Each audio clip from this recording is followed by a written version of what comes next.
The world is a global village.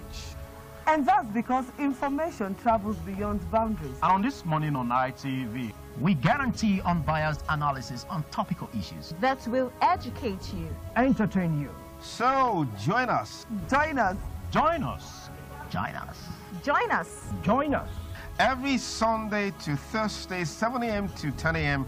on your ultimate news and current affairs program on television, This Morning on ITV, TMR. Join us. Thank you so much for joining us still on the program This Morning on ITV on this station. We really want to say a very big thank you for joining us one more time. And please, this is to let the authorities involved to know, most especially ETSMA, to know that reports reaching us confirms that there's a traffic gridlock somewhere around Owasuta Junction on Obo Lagos Road, and also somewhere around before the 7 up here in the local place. We are using this opportunity to call on authorities involved to make sure that these parts of the road are being cleared. And that's why our guest, we just have one of the guests here now, Neville Obakedo, and we're also expecting some other guests so that we can, continue, just go on our discussions segments on the program today, this morning on ITV. I did tell you that one of our focal points on our discussion today is to look at what seems to be a kind of a political instability in the ruling party, the APC. On Monday, we understand that Rabiu Kangwaso was supposed to be in Kano, a two-time governor of Kano State. And of course, by Rabiu, he said that he was just only going there to see his relatives, friends, and well-wishers. But somehow, there seems to be this prevention coming in from Abdullahi Ganduje, the present governor of Kano State, because the story is that Rabiu Kwangaso seems to be nursing a presidential ambition. So Ganduje is of the opinion that he's only coming there to kind of launch his political campaign. Now, Rabiu Kwangaso is in APC, and of course, Abdullahi Ganduje, the present governor of Kano State, is also in APC. Now, these two APC chieftains, kind of having these political discrepancies. The big question is that will this not nosedive into the 2019 election? Well, it's not for me to say here, and that's the reason why that we have our guests, our panelists in this program, so that we can dissect issues as we follow political developments in the country. And to do all this today, we are privileged to have Mr. Neville Obakedo. Sir, you're welcome to the program this morning on ITV. Good morning, viewers at home. Thank you for inviting me. Okay. And also we're expecting Mr. Ken Iruse, who is also going to join us on this same topic today, so that we can look at the issue at hand. Now, Neville Obakedo, with what is going on in Kano State, can we really say that there seems to be a kind of some form of political instability within the APC? First and foremost, let me say that democracy is a game, and there are games that have what we call conflict. In the process of playing such games, there are conflictual scenarios that seems to portray the participants as those that are in conflict. It will not be right to say instability, because conflict is part of the democratic process. We have historically, we have seen, like in Oyo State, for example, the chief of Molete, that is late Chief Adedibu, had a conflict with his godson then, Rashid Ladoja, as governor of Oyo State. It was a battle between godfather and godson. In Enugu State, the first state I mentioned just now is Oyo State, and that was a PDP state. As it were then. Yes. Yeah. In Enugu State then, there was also this godfather-godson conflict between former governor Jimu Obodo, former governor of old Anambra State, Jimu Obodo, and the dead governor Chimaroke Unamani, again of the same PDP. In neighboring Anambra State, we had the case of Chinwoke Umbadinuju and Emeka Ofo, Chief Emeka Ofo, Godfather Godson. The same Anambra State, we had the conflict between Ungige and Chris Umba, Godfather Godson. The scenario I've just painted now, it was the latter example, the one of Ungige and Chris Umba, that was actually threatening the stability of the polity of Anambra State, because there were a lot of interests that were involved and that played out, which led to the involvement of the police up to the level of the zonal command of the police for Southeast. So when you look at the case of Kano State, just now you look at the case of Kwankwaso and Ganduje, it's also the same politics of Godfather, Godson. And I know that Ganduje will want to get a second term. Kwankwaso will want to see whether it will make any tremendous impact on the political process of the north and the country by trying to seek a place in the presidential realm. Whether he will be able to achieve that or not is not the issue. But the issue is that the conflict that is happening between the two of them now is the beauty of democracy. Democracy has as one of its tenets conflict resolution. Conflict and conflict resolution. How the APC will be able to resolve this one, time shall tell. And that time that shall tell is between now and next year. Okay. Now, let's look at what political analysts have also described as unwanted kind of political romance between Kwankwaso and Malam Nasir El-Rufai on one side, and also Atiku Abubakar on the other side. Now, Atiku Abubakar just left the APC to PDP, and for Kwankwaso, who is still in the APC, one would have thought that by now you should not be having anything to do with Atiku Abubakar. Looking at the present political disposition, situation on ground, 2019 is next year. Now, what do you think this is going to amount for the APC, for a party that has a presidential election to contest next year? Should things like this be going on? Well, you see, depending on the way people analyze politics and the threats they see that are being played out. There was a day somebody,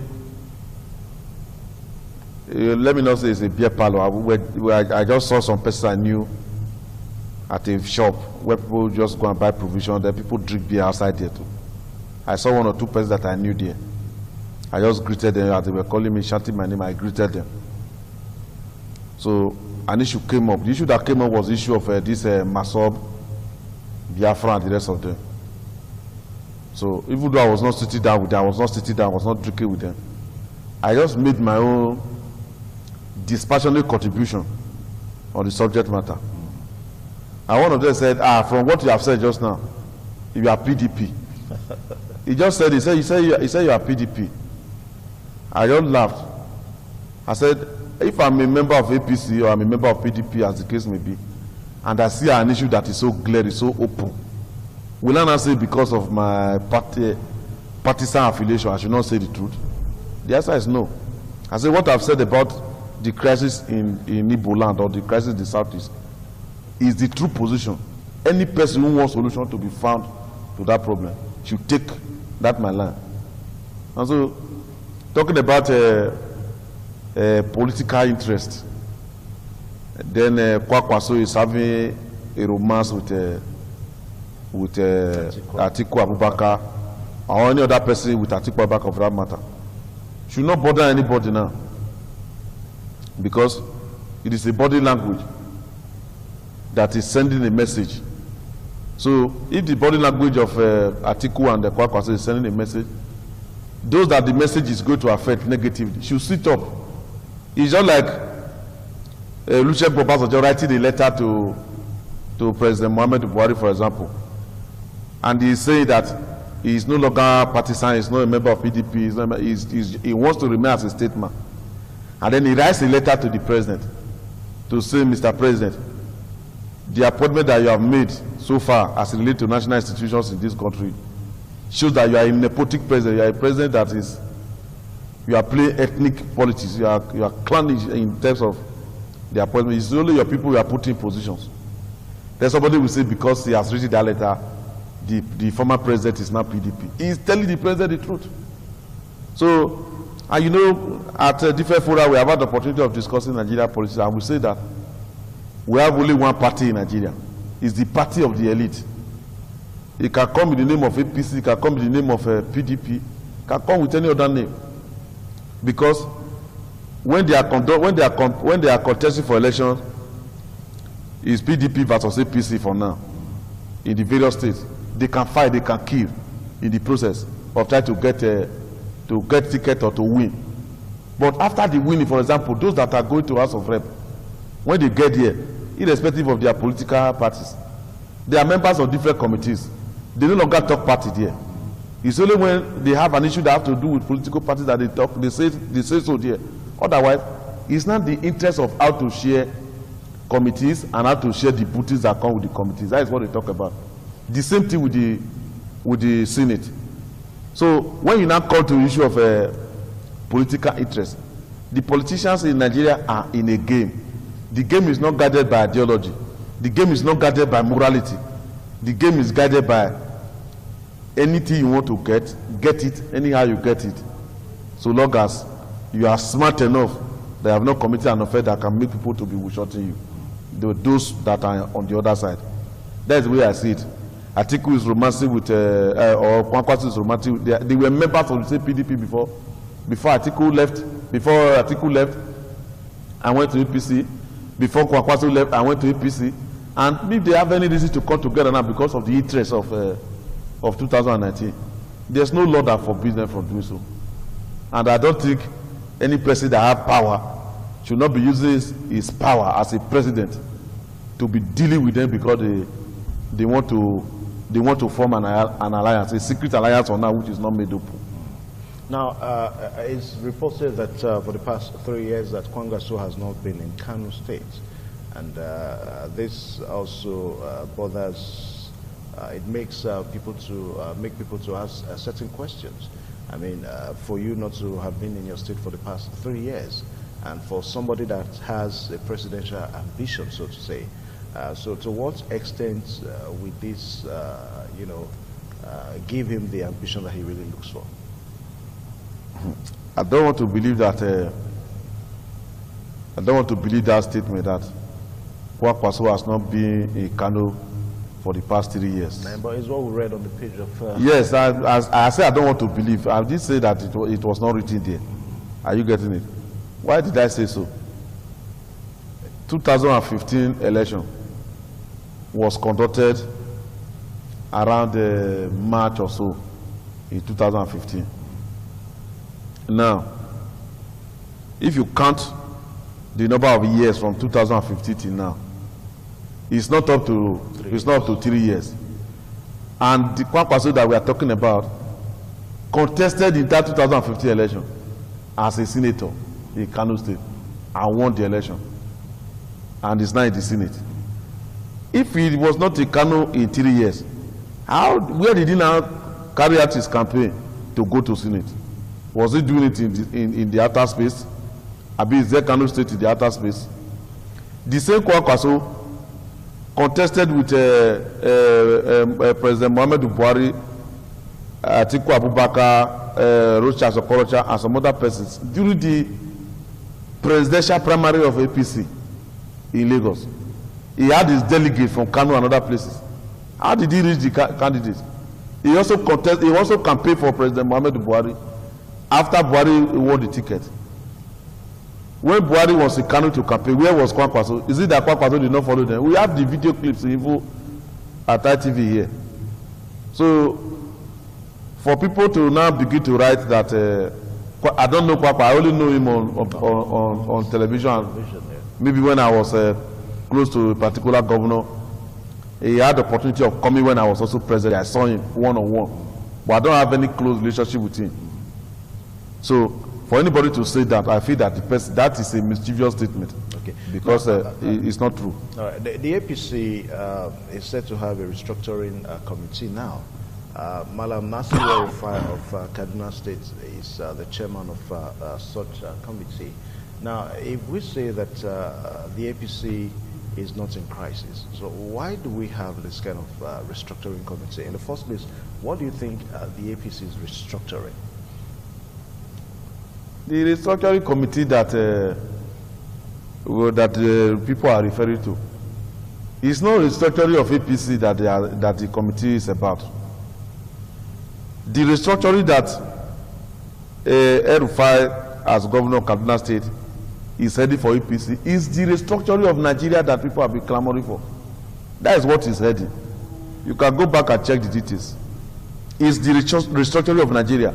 The issue of devolution of power, the issue of state police, the issue of reducing the powers of the president of the executive by ensuring that there is a true federalism where the federal government can now be concerned about foreign affairs, about currency, about defense, about customs, instead of the 66 items of the exclusive list enshrined in the constitution for the federal government.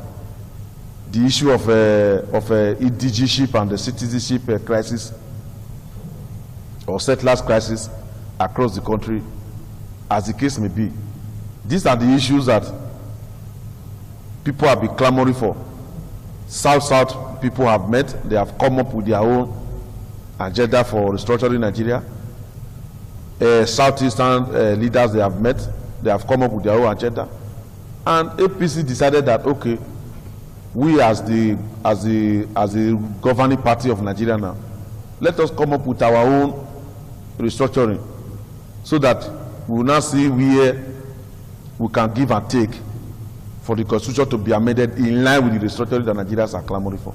It's not APC that they want to restructure that made them to set up a panel for El-Rufai to chair. But people are insinuating that. But if people are insinuating that it is a restructuring of APC that the committee is about, there's no problem restructuring APC.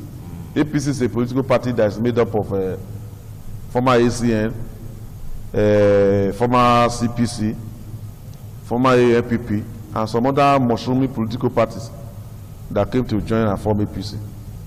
And there are diverse interests within the party. So if in the course of now administering the country, the party now says that there are certain things that need to be, there are some unstructured structures that need to be restructured, then so be it. Whether the restructuring will now be in the interest of Nigeria by bringing a better approach to governance as represented by President Muhammadu Buhari, will be a different ballgame. And as events unfold, we'll be seeing whether the restructuring will be worth the while. Okay. Now, let's look at the present security situation in the country. Would you want to say that the APC, as it were, can have the political stability to wade through all this, most especially as we move towards 2019 general elections? When we say security situation in the country, Nigeria as a state is like a balloon that is hanging in the sky. Why did I say the Nigeria state is like a balloon that is hanging in the sky? A state is supposed to come into existence when there is an agreement between those that are in government and those who are not in government, the civil society. There is a connectivity between them. There is a point at which they meet that produces what we call good governance. That is missing in Nigeria. The implication is that in Nigeria, there are gaps. The gaps that are there, the insecurity that we are seeing, they are attempts to fill the gaps. For example, during elections, there are crises. There are crises that will produce those to contest election between party A and party B. That process is not democratic. And so people will say, for example, that tying of roads, building pipe-borne water is what is a dividend of democracy. The answer is no. The dividends of democracy are the tenets of democracy. If you allow them to come to play, free and fair primaries within a party that will produce the best acceptable and marketable candidate. Not a question of leaders sitting down. They say, okay, this primary that I want to do, the leaders have met.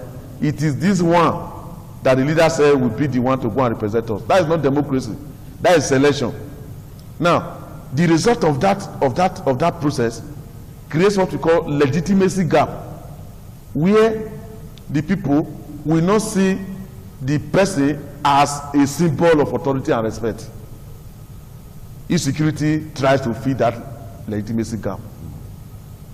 Now, government, local government, state government, federal government, they have been unable to provide for the people what is actually supposed to be the dividends of governance is lacking. That is a capacity gap. The people want to fill it on their own because of the failure of government. That leads to insecurity. And then there is also security gap. There is no job security. There is no security protection of life and property. The people now see that the government is either on holidays or the government refuses to act within the provisions of the law to secure the people. The people want to secure themselves. That is one part of the security issue. On another part, criminals have discovered that the security of the state, the security apparatus of the state is so weak. So they want to fill the gap. They want to now become the security. Yeah, with all of this, how can the ruling party way through? You know, we have the 2019 election. The security issue that I tried, the insecurity issue or security issue that I tried to analyze, it's not coterminous with APC. When PDP was in power, there was insecurity for all this number of years. Now that APC is in power, there is insecurity. The people in leadership position, yeah, but some they have not been able to tackle the. Some would say the speed at which we have it now was never like this before. Well, I have not done the statistics of the state of insecurity in the country. I have not done a comparative analysis. That is an assignment you are giving me now. I need to pull down the insecurity crisis that we had. Let's say from, if I say for 16 years of PDP, that would be too long. So I will segment the analysis, the research, and I would like you to have a copy of the research when it is ready. But talking about insecurity more seriously, the government of the day should not be comparing insecurity in the era of another political party and the insecurity now.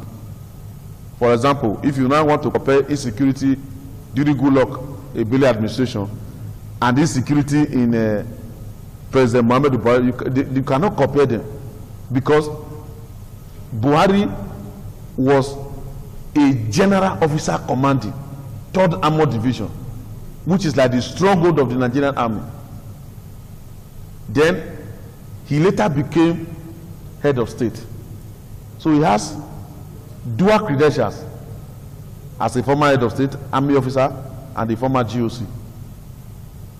He should not just rely on reports that are reaching him from his lieutenants, who may be biased and sentimental when they want to give report to him. Are you saying that some of these reports are not true, are not correct? The reports that are being given to the president. Yeah, the security reports or insecurity reports. One of the reasons why I can boldly say that some of the reports they give to the president is not correct is the statement of defense minister some days ago. After a Federal Executive Council meeting came outside, he was making a statement about killings, either in Taraba State by Fulani herdsmen or killings in Benue State by Fulani herdsmen.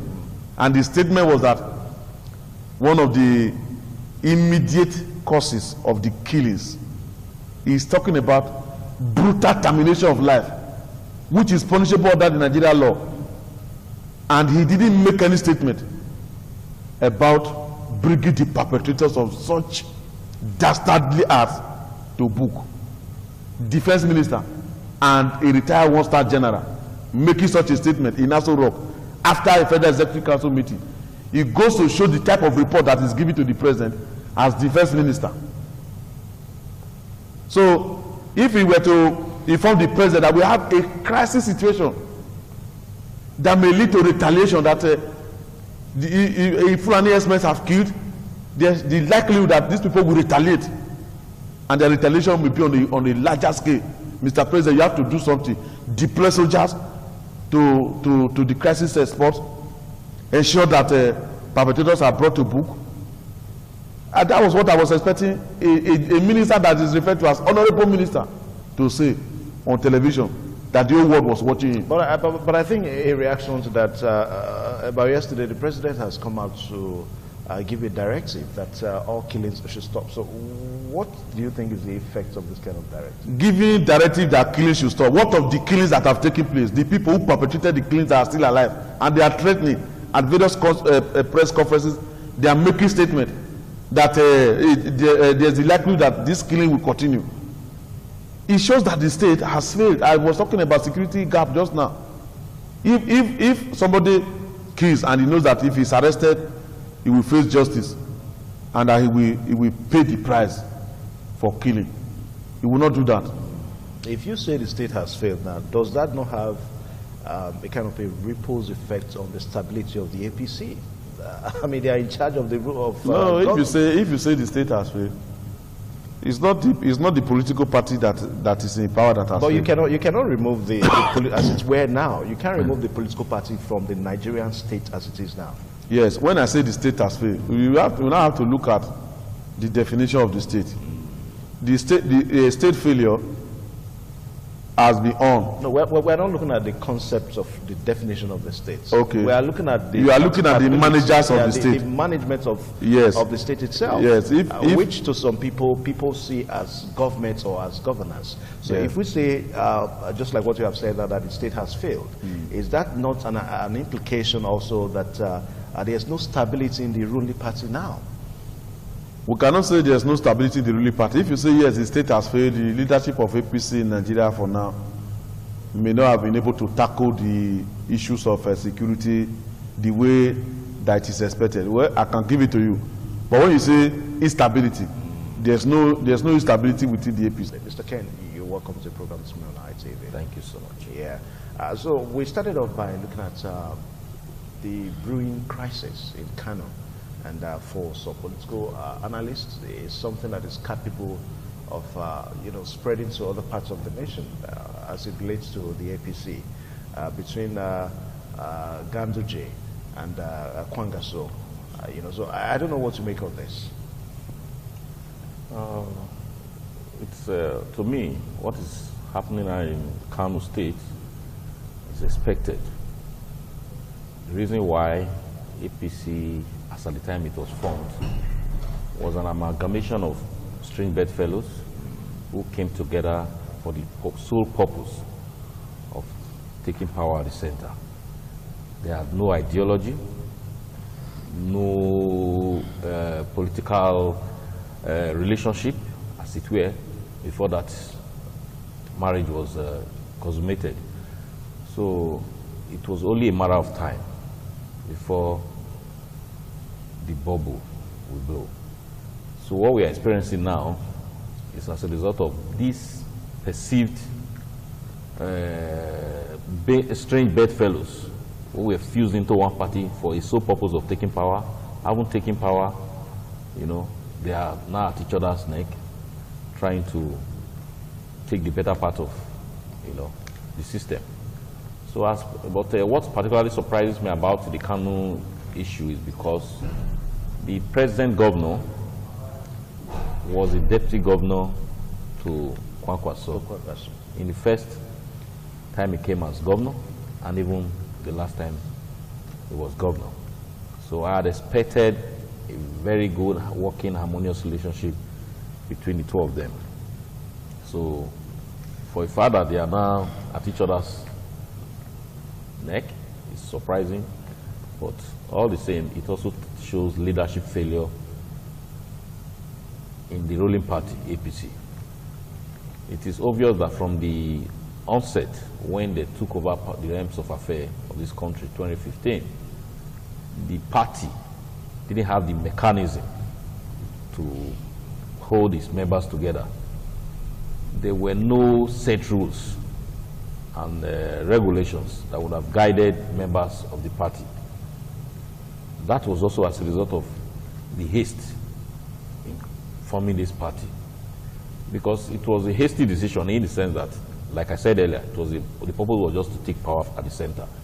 They didn't come together to really fine-tune, you know, because when you are forming a group or an association, as it were, you must have certain rules and regulations, manifesto, things that will guide members. You know, ACN had their own in the form when they were ACN. CPC had its own. ANPP had its own as well. Even the PDP, breakaway PDP that later formed them, of course, they had their own ideology. But as I tell you, these 5 or so political organizations were now coming together. This, they didn't spell it out, how they were going to operate, you know. So this actually is the reason why you're having this tension within the ruling party. So to me, it's a failure on the part of the leadership of the party. It's also a failure of governance.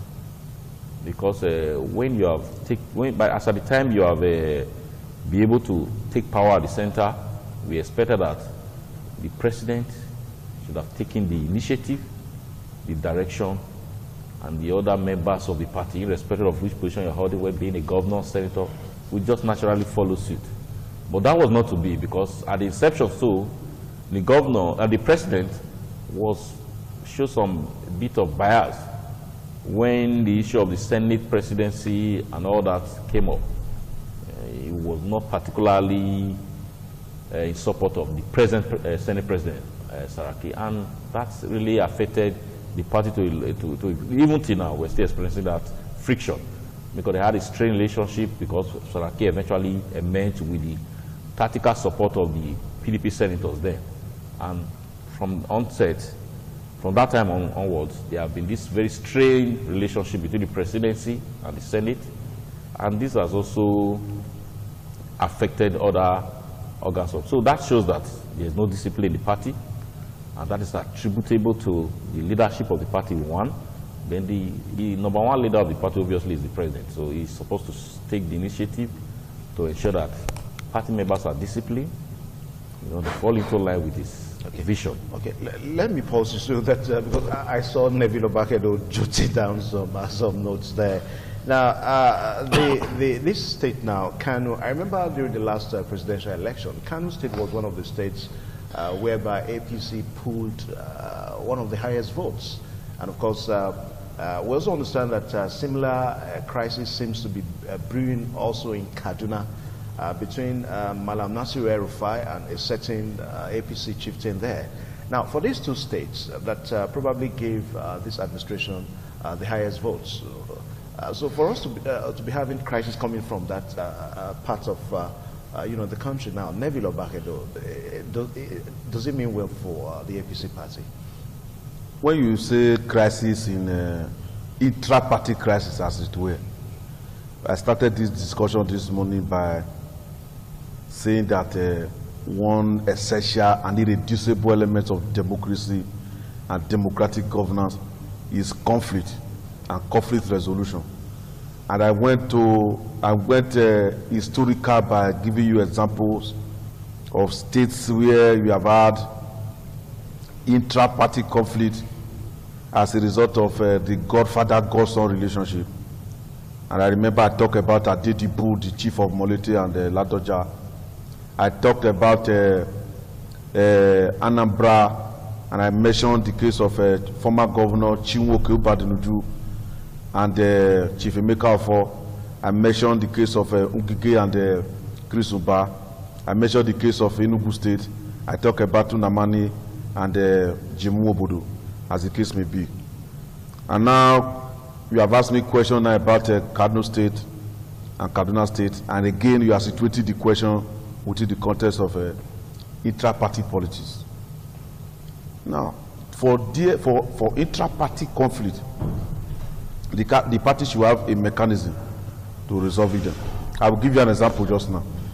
I watched the APC state chairman when he was talking about internal mechanism for the party to handle conflict that came up from the primaries that the party conducted across the 3 local governments. In Edo State. In Edo State. Yeah. That is a message. And the message is that there are inbuilt mechanisms within the party. It is only when the participant, the dramatic personality, they are not able to come to agreement with the resolution mechanism, that some of them will now have to approach the court, which is still part of the electoral law or electoral act or electoral governance, as the case may be. So, in Kano State, yes, there's a crisis between crisis of self-interest between Ganduje. Ganduje is supporting President Muhammadu Buhari, and Kwakwaso is not seeing presidential ambition. He may, at the end of the day, enter into alliance with former Vice President Atiku Abubakar, as the case may be. These are part of the beauty of democracy, which is not anathema in law. But before I rest my case, let me quickly puncture some of the things that my co-discussor said here just now. He made mention of APC not having an ideology. I don't know whether he's a member of any political party. If he's not a member of any political party, he should show me the ideology. He should define the ideology of any other political party in Nigeria, whether PDP, whether AD, any other party in Nigeria. No party in this country has an ideology. No one. They may have manifestos. They don't have ideology. And when we are talking about ideology, we are not talking about socialist ideology, welfarist ideology, capitalist ideology, as the case may be. Which one is having it? Nigeria, the Nigeria state is embedding in its ideological governance elements of capitalism on one side and state interference in institutions and the process of governance on the other side. So the Nigeria state itself, as I said earlier, is like a balloon that is hanging in the sky. It's neither here nor there. Now, I made mention of leadership failure, no mechanism, no set rules. President Buhari is biased towards Saraki, as the case may be. Before I talk about that one, just now as we are here, there is a conflict, intra-party conflict between former Governor Akpabio, Godswill Akpabio of Akwa Ibom State, and Governor Udon Emmanuel that he brought. That is not APC. That's PDP. That's PDP. As we are approaching 2019, some governors that are seeking re-election, we are going to see more of such intra-party conflict when those who brought them to power do not want them to return back for second term, as the case may be. Now, there is a narrative about Buhari and the Saraki family relationship. And for the purpose of education, let me just mention it here. During the government of Shehu Shagari, from 1979, October 1, to December 31, 1983, there was a Senate. The majority leader of the Senate, or leader of the Senate, was Saraki's father. During the government of Shagari, a committee was set up by Senate, and it was chaired by Saraki's father, that indicted Muhammadu Buhari as then Minister for Petroleum and Chairman of NNPC. People are saying that the emergence of Saraki is like an insult to Buhari, that he made a mistake when he said he was for nobody and it was for everybody. That he would have been interested in who becomes the Senate President and the other leaders of the National Assembly, instead of waiting for the son of an enemy of a man who indicted him, or who chaired the committee that indicted him to become president. If it is true It means the people who are advising the president, they are advising the president to ensure that this man who is also nursing presidential ambition is kept in the cooler so that he will not come back and right your wrongs or come back and continue the fight like George Bush Jr. continued the fight of George Bush Sr. in Iraq. That is a narrative. I do not want to believe in that, but it is the public domain. And so, if there is a conflict between the National Assembly and the executive, it has been there. There was a time Gali Umanaba, no, what do you call this man? The former Speaker of the House of Reps. Gali Naba. So he accused President Obasanjo of bribing people to remove him as Speaker because he was challenging him. Both of them were from the same party. There were other conflict between what do you call him, Chuba Okadigbo and they were all PDP and so on and so forth. So executive legislative relationship has been there. Crisis, conflict at federal level, at state level, they have been there. So for my co-discussor to just say that Buhari is having hatred for Saraki, bias, that is the reason why he's maybe fighting, what do you call it? Yeah, and I tell you the truth that even before Buhari came aboard, the stage was set for Saraki to face the CCT crisis that he's facing now. Okay, now, Mr. Ken, let's look at something that we may not be able to really remove our hands from when we talk about the stability of the party. The letter that the former president wrote to President Muhammadu Buhari is still very much on in minds of Nigerians. And people say also that it tends to question the political stability of this country. I don't know how you want to react to that too. President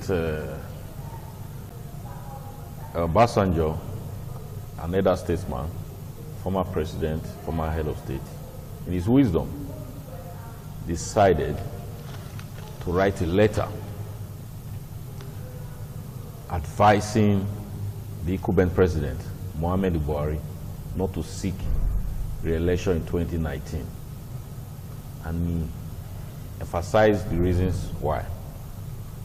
Some of the reasons, or one of the reasons, or to sum it up, was that the man had failed as a leader, as a president. That what was expected of Buhari was not what is giving Nigerians today.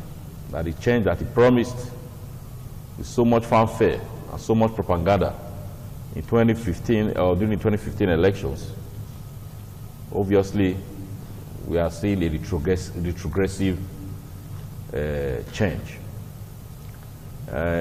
Also, we also recall that the former president did a similar letter to former President Goodluck Jonathan, and he was one of the people that backed up the Buhari's presidency.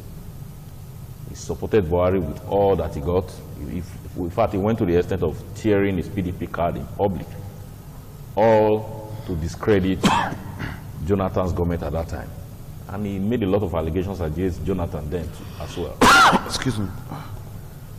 So, for him now to be writing his letter shows that he's obviously disappointed. The issue of that letter upsetting the polity is neither here nor there. Because why? But it tends to question the stability of the APC.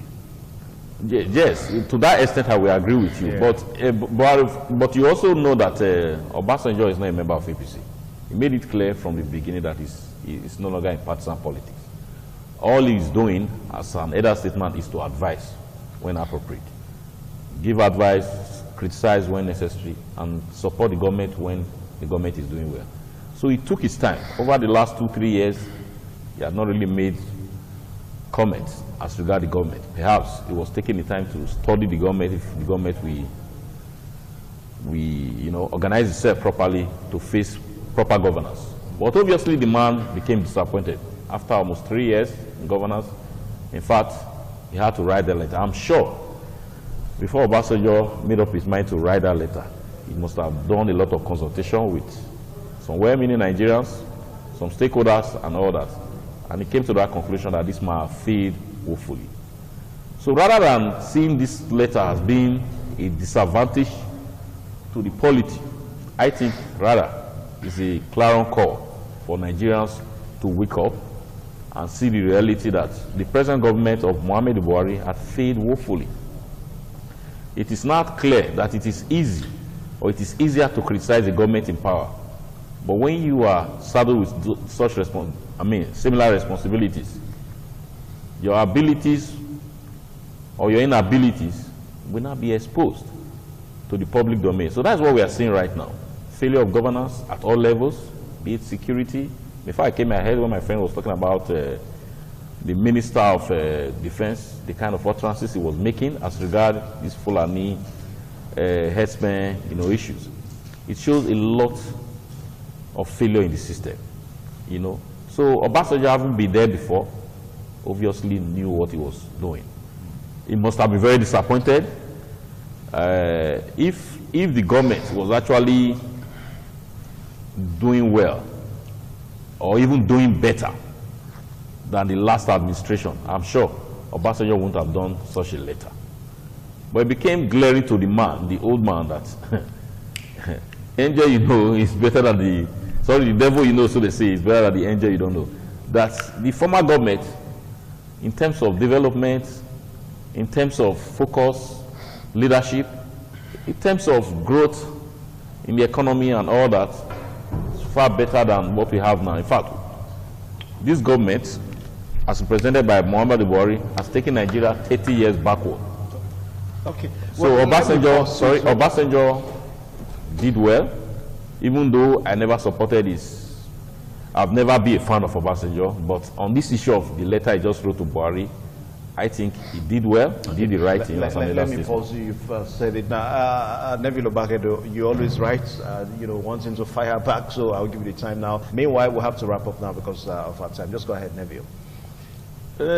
Obasanjo, as a letter writer, and the former military head of state, former chief of staff supreme headquarters to General Ramat Muritala Muhammad. Meanwhile, he just bagged his doctorate degree, so maybe he's trying to put some of those knowledge into practice.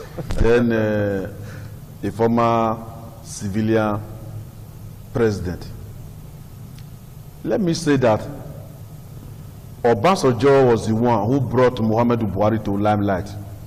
He appointed him as military governor or military administrator of Northeast, that is now divided into Borno State, Yobe State, and Adamawa State. He also equally appointed Muhammadu Buhari as Lieutenant Colonel, as a Minister for Petroleum, and as a chairman of NAPC, as the case may be. Now, Obasanjo was again part of those that clamor for a change. But before he clamored for the change, he wrote a letter to Goodluck Ebele Jonathan, president as he then was. Now, there was a reply to Obasanjo's letter by President Ebele Jonathan. Before then, Chief E.K. Clark replied to Obasanjo's letter. Now, the contents of the letter, is this something that... No, I'm coming to the issue of Obasanjo's letter. Yeah. I'm just laying a background. Yeah.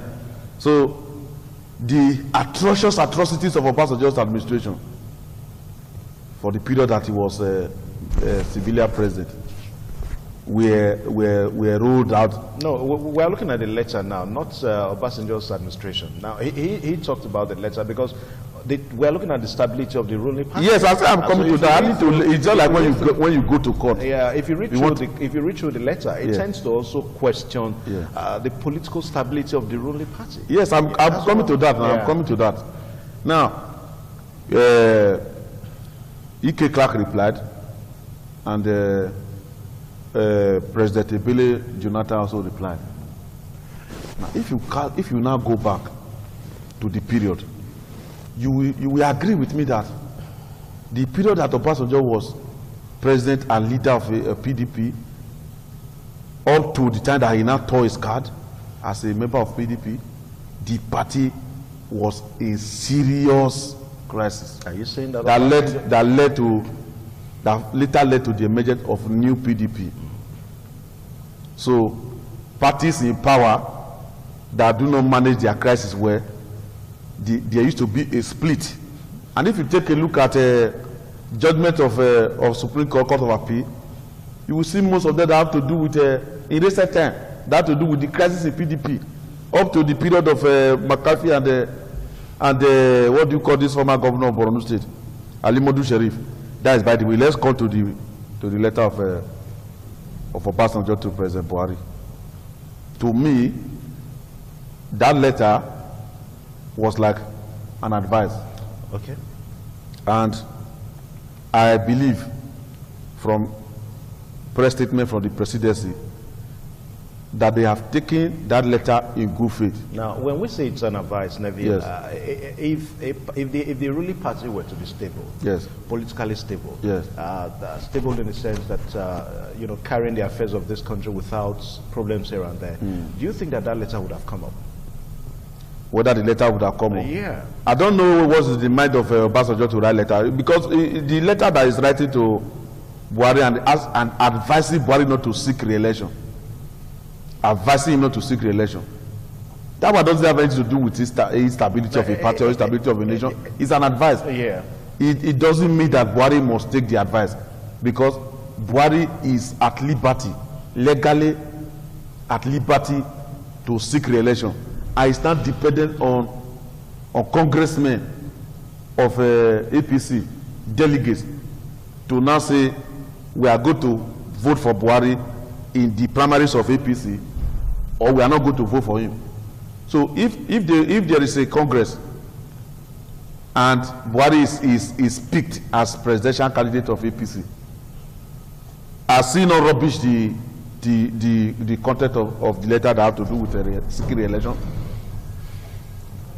APC as a party is not in crisis. There is no instability in APC as we speak. Okay. Otherwise, there would have been a parallel party now, another party now, with the same, maybe with a name that is still carrying APC. Okay, Ken, I'll just give you 1 minute so that we'll just wrap it up finally. Quickly, 1 minute. My colleague here, if you agree with me that APC, for the past 4 years or thereabout, have not been able to have a NEC meeting. For the past 4 years, as APC, sorry, yes, for the past 3 years, of course, it was formed in 2013, if you know that, if you remember. And moreover, since they came into power, they have not had a Congress aside the one that was done in 2014. Not even talk of, even a mini Congress have not been done. They don't have a board of trustees as to speak. They don't have it. They don't have, of course, we don't know who is the chairman of board of trustees. So they don't have a constituted board of trustees as to speak. Those are signs and symptoms that there is disunity in the party, there is crisis in the party. Those are not signs. Those are not signs that there is disunity. Sorry, when you say disunity, I didn't interrupt. So the issue is that, you know, that the fact that you have not started seeing a factional party is because they have not been able to have their Congress. Okay, let me pause. Once you get to a Congress, you will obviously see all those things. Just 2 minutes, so that we'll just take a short pause now. Quickly. When you say instability, instability is there are an array of events that threaten either an organization or a party or a nation state to its own foundation. Instability, that is, it is so unstable. But that's what we are having across the state, be it Kaduna, be it Kanu. All right, even gentlemen, you cannot say crisis, an internal crisis. No, you cannot say that one. That is not a crisis. Across the state. No, you cannot say that. We that. have time to come and just continue from where we are going to probably stop now. Looking at the stability of the ruling party, it's we're trying to question just going around what people have been saying and all that. A very big thank you to Neville Obahedo and thank you for also inviting me. Ken for finding time to come on this program.